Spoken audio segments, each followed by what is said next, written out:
Good morning. चला तर आज सकाळी सकाळी करूया डब्बा बनवायला सुरुवात. मला माझ्या मुलीने कालच सांगितलं होतं की मम्मी मला उद्या डब्यासाठी चपाती भाजी भाकरी असं काहीच देऊ नको, काहीतरी वेगळं दे. मग म्हटलं हिचं पोट भरेल असं काहीतरी आपण बनवून द्यावं. तर आज मी बनवणार आहे मस्त असा शेवयांचा उपमा. त्याच्यासाठी पॅनमध्ये घालायचं आहे आपल्याला तेल.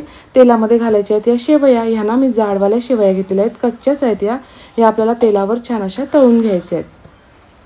मंद आचेवर 2 मिनिटं आपल्याला छान अशा या तेलावर परतवून घ्यायचे आहेत. हे बघा, अशा लाल होईपर्यंत आपल्याला या परतवून घ्यायचे आहेत. 2 मिनिटं तरी आपल्याला लागतातच या अशा लाल व्हायला.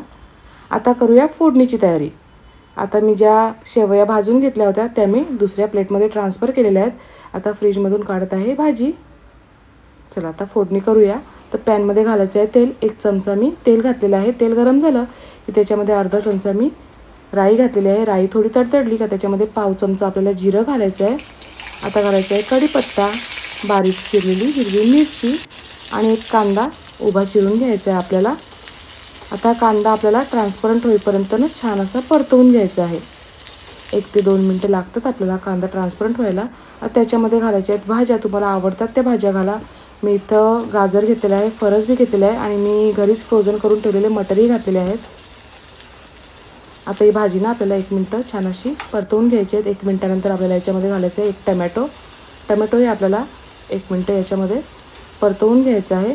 तर भाज्या शिजायची गरज नाही कारण की आपण पाणी घालणार आहोत, त्याच्यामुळे या शिजणारच आहेत पाण्यासोबत.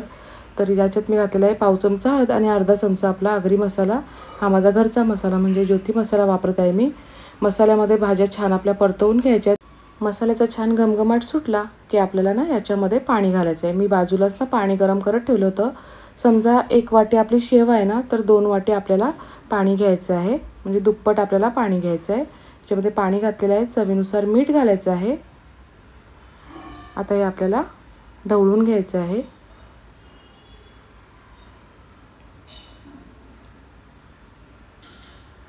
आता याला उकळी आलेली आहे. गॅसची फ्लेम जी आहे ती आपल्याला कमी करायची आहे आणि याच्यामध्ये या शेवया घालायच्या आहेत.